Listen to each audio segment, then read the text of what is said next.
Hello everyone. नमस्कार दोस्तों, आपका चैनल पढ़ाई कॉमर्स में स्वागत है, जहां पे आपके डाउट्स हमारे सॉल्यूशन के लिए थ्रू हम सॉल्व करते हैं सो दैट आप अपने एग्ज़ाम में अच्छे परफॉर्म कर पाओ। तो आज का जो टॉपिक हम डिस्कस करने वाले हैं वो बहुत इम्पोर्टेंट टॉपिक है।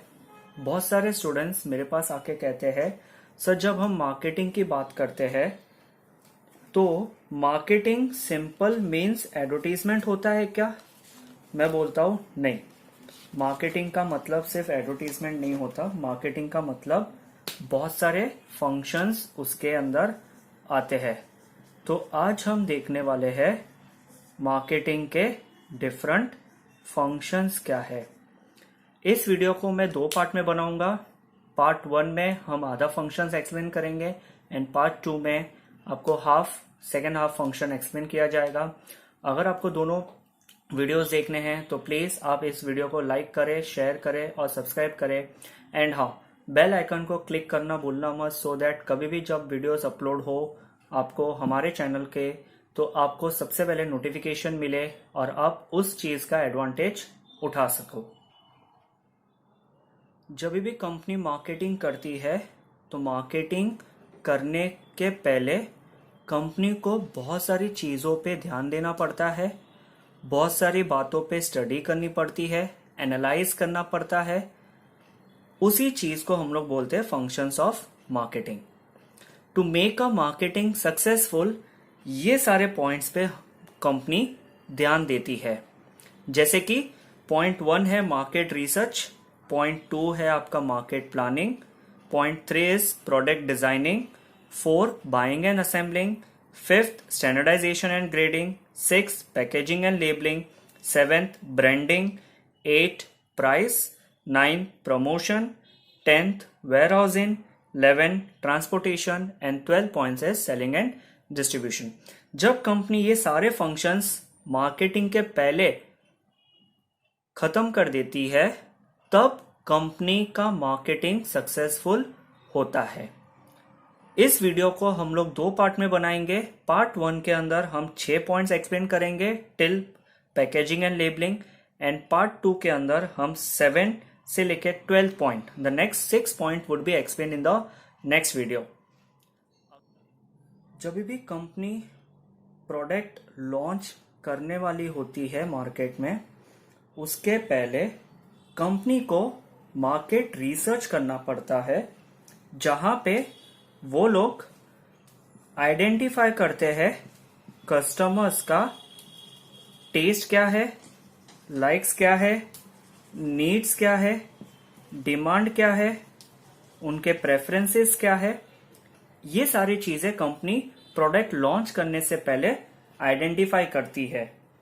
कंपनी जनरली रिसर्च करती है सर्वे के थ्रू। ऑनलाइन सर्वेस होता है इंस्टास पे, फेसबुक्स पे, या तो फिर कंपनी कॉल करके सर्वे करती है, सो दैट वो लोग को पता चले कि वो जो प्रोडक्ट लॉन्च कर रहे हैं वो कैसा होना चाहिए। It has to be depending upon the needs and the demand of the consumer. यहां पे कंपनी इंपॉर्टेंट क्वेश्चंस को आंसर करने का ट्राई करती है, जैसे कि कंपनी सोचती है कि कंज्यूमर क्या खरीदता है, व्हाट डज कंज्यूमर वांट, क्या चाहिए उसको। दूसरा आता है when consumer buys the product, कौन से सीजन में बाय करता है। दिवाली सीजन होती है, ऑफ सीजन मई सीजन होता है, जैन फेब सीजन होता है, तो कौन से सीजन में वो बाय करता है। ठीक है। नेक्स्ट, कौन से क्वांटिटी में बाय करता है। कंपनी को यह भी जानना बहुत जरूरी हो जाता है कि कंज्यूमर कौन से क्वांटिटी में प्रोडक्ट बाय करता है। उसके हिसाब से कंपनी अपना प्लानिंग तय करती है, प्रोडक्ट डिजाइन तय करती है। और लास्टली, कंज्यूमर कौन से प्राइस में खरीदना चाहते हैं, that is the main important part. तो जब ये सारे क्वेश्चंस के आंसर कंपनी को मिल जाते हैं, कंपनी स्टडी करती है, then we say that market research ने कंपनी की हुई है। चलिए देखते हैं point number 2, that is market planning क्या होता है। जब भी कंपनी मार्केट रिसर्च कर लेती है उसके बाद वो लोग अपने प्रोडक्ट के लॉन्च के टाइम या मार्केटिंग के time proper plans and strategies derive करते हैं, बनाते हैं, सो दैट उनका marketing and the launch of the product is successful. जो प्लान्स एंड स्ट्रेटेजीज कंपनी बनाती है वो कंपनी अपने रिसोर्सेज के ऊपर डिपेंडिंग होके बनाना पड़ता है। जैसे it can be dependent on, company depending हो जाती है कि उनके टारगेट ऑडियंस क्या है, कौन से एज ग्रुप वाले हैं, whether it is an adult group, whether it is an youngsters group. तो टारगेट ऑडियंस क्या है उनको ध्यान में रख के प्लान्स बनाया जाता है। कंपनी का प्रोडक्शन लेवल क्या है, उनके आउटपुट्स कितने आते हैं, इन सारी चीजों को कंपनी ध्यान में रखने के बाद ही अपने प्लान्स एंड स्ट्रेटेजीज बनाते हैं। दैट इज मार्केट प्लानिंग करती है कोई भी प्रोडक्ट को लॉन्च करने से पहले, सो दैट उनका प्रोडक्ट प्रॉपरली मार्केटेड हो और वो मार्केट में सारे कंज्यूमर्स के पास पहुंचे और वो लोग उसको बाय करें। जब भी मार्केट प्लानिंग की जाती है, स्ट्रेटेजीज बनाई जाती है, कंपनी अपने प्रोडक्ट के लॉन्च के लिए ब्लूप्रिंट तैयार करती है सो दैट उनका प्रोडक्ट अच्छे से मार्केट में लॉन्च हो पाए।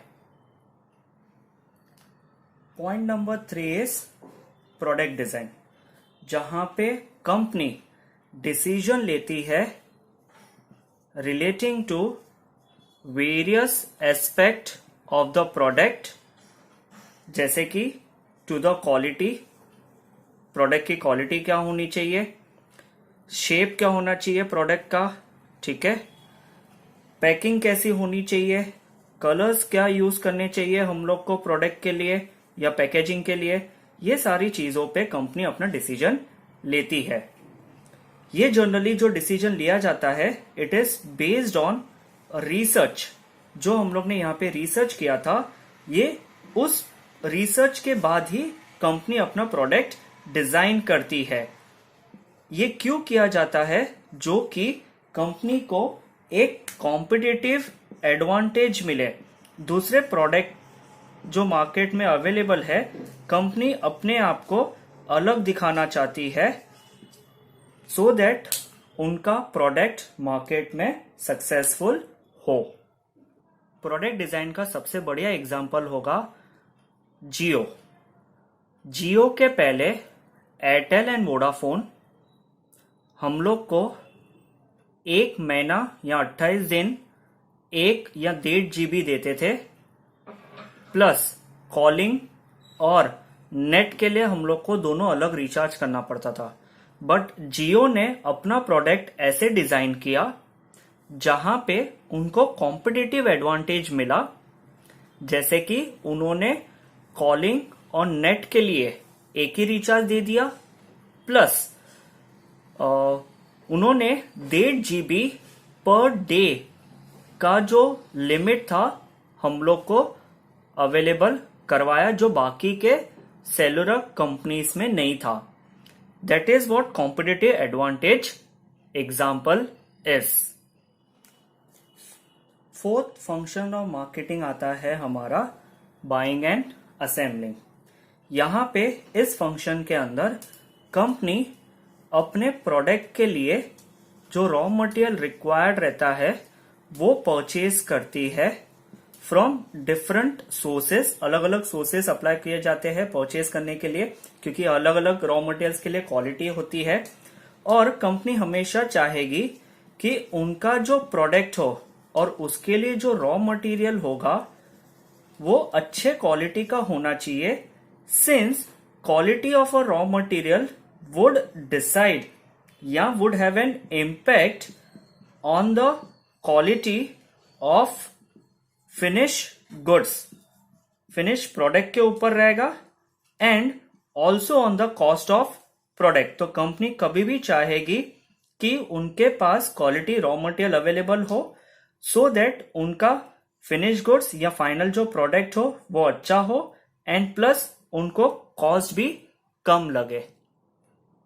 हमारा फिफ्थ फंक्शन ऑफ मार्केटिंग आता है standardisation and grading. Generally company इसमें अपने प्रोडक्ट के लिए स्टैंडर्डाइज करती है या तो फिर ग्रेडिंग करती है या तो फिर दोनों करती है। जनरली जब हम लोग स्टैंडर्डाइजेशन की बात करते हैं तो स्टैंडर्डाइजेशन ज्यादा करके हम लोग फिनिश गुड्स में देखे जाते हैं, जैसे कि with it is respect to process. आपको एक प्रोसेस स्टैंडर्ड सेट करना पड़ता है। It is respect to the size of the product, quality of the product, weight of the product. ये सारी चीजें आप स्टैंडर्डाइजेशन के अंदर लेके आते हो। कंपनी डिसाइड करेगी कि उनके प्रोडक्ट का साइज अगर x सेंटीमीटर्स होना चाहिए तो वो सारे प्रोडक्ट के लिए एक प्रॉपर स्टैंडर्ड सेट कर देती है। अगर उनको क्वालिटी चाहिए, क्वालिटी वाइज स्टैंडर्डाइजेशन चाहिए, तो कंपनी अपने प्रोडक्ट के लिए क्वालिटी वाइज स्टैंडर्डाइजेशन लेके आती है। जैसे हम लोग बालाजी वेफर्स में देखते हैं, उनके साइज या उनके वेट के थ्रू उनके सारे पैकेट्स स्टैंडर्डाइज होते हैं। भले आप कोई भी पैकेट खरीदो, कितने भी पैकेट खरीद लो, सारे के सारे पैकेट के अंदर एक जैसे आपको वेट रहेंगे, प्लस एक जैसे आपको क्वालिटी रहेगी, एंड ऑफकोर्स ही बात है साइज भी रहेंगे। इट इज बिकॉज ऑफ उन्होंने अपना बालाजी वेफर्स के लिए अपना एक स्टैंडर्ड सेट किया है। Grading generally is a process जो एग्रीकल्चर प्रोडक्ट या एग्रीकल्चर गुड्स में लगाया जाता है। तो grading is a process to classify the product which is relating to या अकॉर्डिंग टू सेम क्वालिटी। ये ज्यादा करके आप एग्रीकल्चर प्रोडक्ट में देखोगे। जैसे कि अगर समझो बालाजी वेफर्स को पोटैटो चाहिए, रॉ मटेरियल पोटैटो जो रिक्वायर्ड होता है, उसके लिए कंपनी ग्रेडिंग करेगी सो दैट कंपनी को एक जैसे पोटैटोज मिल पाए और उनका जो साइज रहेगा, वेट रहेगा, वो एक स्टैंडर्ड सेट हो जाएगा। तो स्टैंडर्डाइजेशन फिनिश गुड्स पे लगाया जा सकता है एंड ग्रेडिंग ज्यादा करके आप एग्रीकल्चर प्रोडक्ट्स के अंदर देखते हो। जैसे कि आप किराना की दुकान पे जाओगे तो आपको किराना के दुकान के अंदर जो राइस रहते हैं या वीट रहते हैं वो अलग अलग प्राइस में देखे जा सकते हैं। 20 रुपीज के जी, 30 रुपीज के जी, 32 रुपीज के जी। तो उसमें हम लोग ग्रेडिंग अप्लाई करते हैं। बट जब आप बालाजी वेफर्स खरीदते हो या लेस का वेफर्स पैकेट खरीदते हो तो उसमें सारे पैकेट वो स्टैंडर्डाइज रहते हैं। ये होता है आपका function number 5, that is standardisation and grading. हमारा नेक्स्ट फंक्शन ऑफ मार्केटिंग है पैकेजिंग एंड लेबलिंग।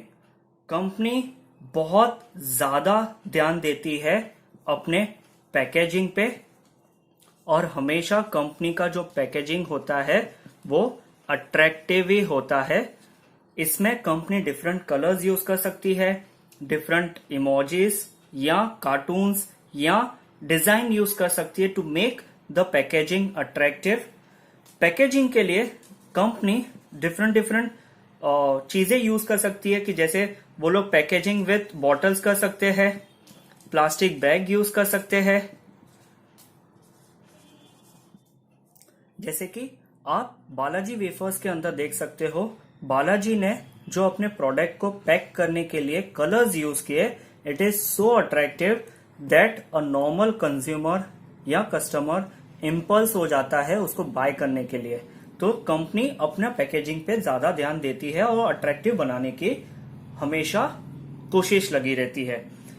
कंपनी जो प्रोडक्ट पैक करती है उसके ऊपर लेबलिंग भी देती है, जहां पे लेबलिंग के अंदर डिटेल्स प्रोवाइड करती है, जैसे कि प्रोडक्ट की एक्सपायरी डेट क्या है, मैन्युफैक्चरिंग डिटेल्स क्या है, कहां पे मैन्युफैक्चर हुआ था, ठीक है, प्राइस क्या है, उसमें इंडिग्रेंस क्या लगे थे, बैच नंबर, कौन सा बैच में वो लोग मैन्युफैक्चर किए थे।